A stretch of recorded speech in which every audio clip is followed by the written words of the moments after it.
Ǹjẹ́ mọ̀ wípé atare táwọn olóyìnbó ń pè ní alligator pepper téèyàn bá ti wọ́mọ tí ò rọ́mọ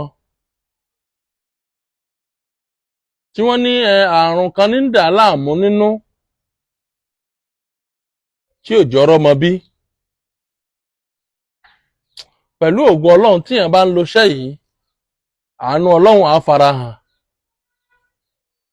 Bó o lèèyàn ṣe é lò ó, ẹ lọ wá atare, ẹ bó èpo ara ẹ̀ kúò, ẹ lè fi blender blend ẹ̀, ẹ lè lọ̀ lẹ́rọ, kò sí bẹ́ẹ̀ ṣe lè ṣe. Tẹ́ ẹ bá wá ti lọ̀ lẹ́rọ tán, ẹ sì lè gún lódó kẹ́ ẹ kù kó kúnná dáadáa. Bó o lẹ́ máa lò ó, ẹ máa fi fọ́kọ̀ gbóná mu ni, kì bá jẹ́kọ bàbà, kì bá jẹ́kọ yangan, títí tọ́lọ́run ó fi gbàdúrà èèyàn. Mo búra pẹ̀lú orúkọ Ọlọ́run, iṣẹ́ tó na iṣẹ́ ẹgbẹ́ ẹ̀ pa ni, tested confirm ni. Atare ni wàá lọ wá, wàá bó èpo ẹ̀yìn ẹ̀ kúò, wàá wá gún lódó tí ó kùnná, wàá kù, wàá má fatare mọ̀kọ. Ẹ̀kọ tó gbóná ni o lè mú láàárọ̀, o lè mú lọ́sàn-án, o lè mú lálẹ́, ṣùgbọ́n ẹ̀kan ti tó lójúmọ́.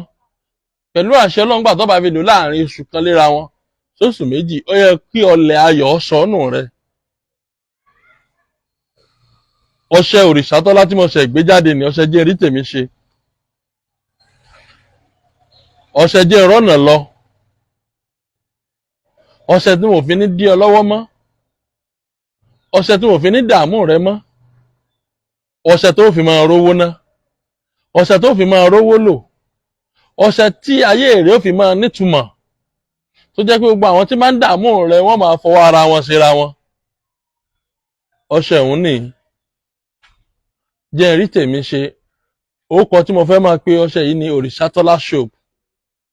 Tí wọ́n bá ní 1 man battalion, ọṣẹ tó tó bẹ́ẹ̀ tó kájú ẹ̀, ọṣẹ tó jẹ́ pé wàá máa lò wàá dẹ̀ máa dúpẹ́ fọ́lọ́run. Ọjọ́ kan sọ́jọ́ méjì péré mo fẹ́ fi tà á.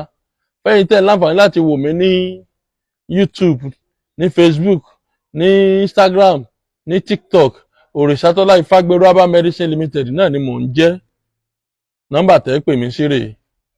Fẹ́yìn náà fẹ́ ọ́dà fọ́ṣẹ yìí, àbí nǹkan míì lẹ fẹ́ ọ́dà fún, nọ́mbà tẹ́ pè mí sí rèé 080 30 45 63 83 080 30 45 63 83. Ìlú Ìlọrin ni mo wà, bóyá èyí ti pè mí mi ò gbé, ẹ dẹ̀ fẹ́ yọjú sí mi, ẹ máa bọ̀ wá Ìlọrin. Tẹ́ bá ti dé Ìlọrin, anywhere tẹ́ bá ti sọ̀kalẹ̀, ẹ gbọ́kadà, ẹ lè lọ sí ilé epo Ibrolac lágbo ọba, ilé epo Ibrolac lágbo ọba. Tẹ́ bá ti sọ̀kalẹ̀ nílé epo yìí, ẹ dúró wájú ilé epo yìí gangan, kẹ́ ẹ kọ̀yìn sínú ilé epo. Ẹ wá wo apá àlàáfíà yín bí òpónà méjì ní other side lọ́hùn. Ẹ rí fọganáísà kan tó wà lára transformer. Ibi tí fọganáísà yẹn wà ní, tí transformer yẹn wà ní Olú Guest House Junction. Lọ́dọ̀ fọgá yẹn, Alhaji Hasan Ọmọdé, èyàn ìbèrè ilé Ifágbéró ọmọ Òrìṣàtọ́lá, àpèsè ìṣègùn àgbáyé, àní dààmú o, àní fàìsàn ló gbà o, ìnira ò ní mú wa o. Ẹ like, ẹ share, ìbànújẹ́ ò ní jẹ́ ti gbogbo ẹ̀yin fáǹsì mi o. Bẹ́ẹ̀ ṣe ń like mi tẹ́ ń share rẹ̀, orí yín ò ní gbàbọ̀dé o. Ẹ like, ẹ share, ẹ comment. Ire o, ire gbangba.